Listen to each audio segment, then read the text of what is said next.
এই গরমের মধ্যে যদি ম্যাঙ্গো জুস, অরেঞ্জ জুস, ডাবের পানি খাওয়ার পরেও আপনার গরম না কমে, তাহলে বুঝে নেবেন আপনাকে যেতে হবে মাওয়া ঘাটে ঠান্ডা ঠান্ডা বাতাস খাওয়ার জন্য।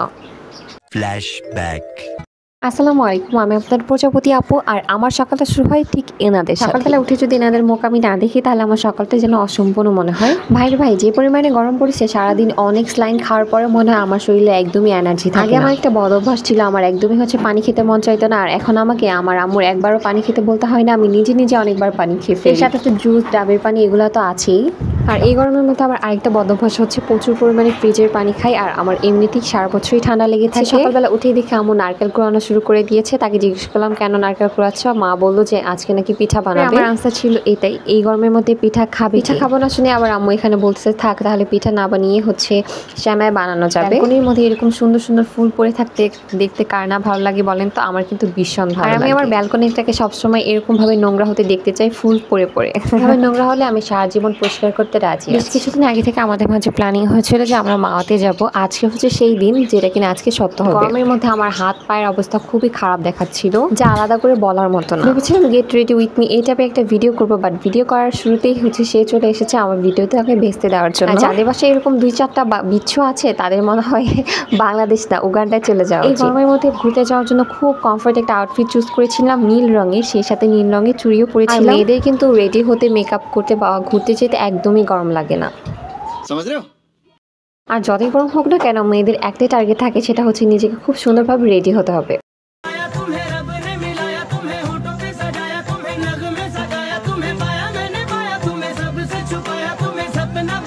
আমাদের বাসা থেকে মাওয়া যেতে মাত্র 10 মিনিট সময় লাগে। তো চোখের পলকে ওখানে পৌঁছে গিয়েছিলাম। আর ওখানে গিয়ে এত সুন্দর একটা দৃশ্য দেখতে পেয়েছি, মাশাআল্লাহ অনেক সুন্দর। ভাই মাওয়াতে কোন সিজনে কি আছে আমি জানি না, বাট এই গরমের সিজনে একবার হলেও মাওয়াতে যাওয়া উচিত।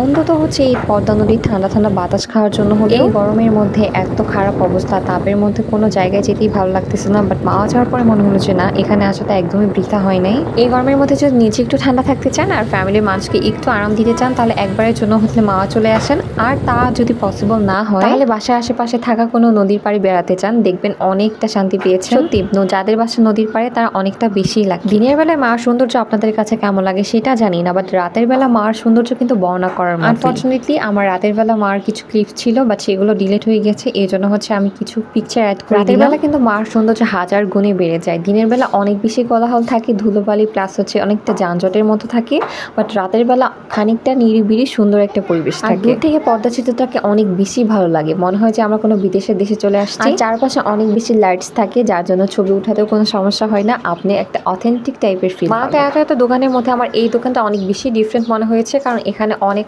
অর্নামেন্টস কালেকশন ছিল, যেগুলো ছিল কিনা ঝিনুকের। আর এই ঝিনুকের দোকানের জন্য নদীর পাড়টাকে আমার কেন যেন একটা সমুদ্র মনে হচ্ছিল। এরপর বাসায় চলে আসে। আর বাসায় এসেই আমি বরফ দিয়ে 1 গ্লাস শরবত খেয়ে নেই, কারণ আমার প্রচুর পরিমাণে পানি পিপাসা লাগতেছিল।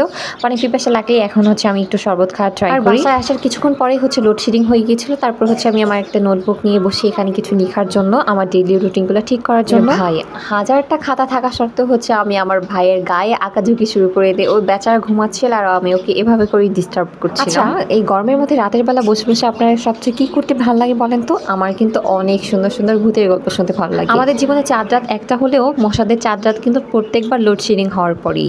এই জন্য মশাদের তাড়ানোর জন্য কয়েল জ্বালাই নিলাম। দেখেন আমাদের বাসায় একটা অতিথি এসেছে। কে বলেন তো? এটাকে আমি প্রথমে প্রজাপতি ভাবছিলাম, পরে মা বললো এটা প্রজাপতি না, এটা নাকি একটা পোকামাকড়ের সাথে আমার ফ্রেন্ডশিপটা খুব বেশি খারাপ। লোডশেডিং হওয়ার পর আমার একটা শান্তি জায়গা আমার ব্যালকনি। এখানে আসার পর আমি অনেকটা বাতাস পাই।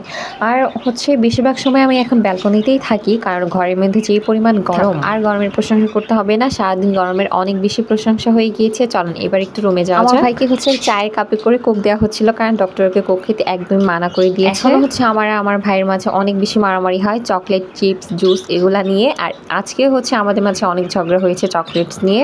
সো আজকের ছোট ভ্লগটা ছিল এই পর্যন্ত। সব ভালো থাকবেন, সুস্থ থাকবেন, আর অবশ্যই আমার জন্য অনেক বেশি দোয়া করবেন। আল্লাহ হাফিজ।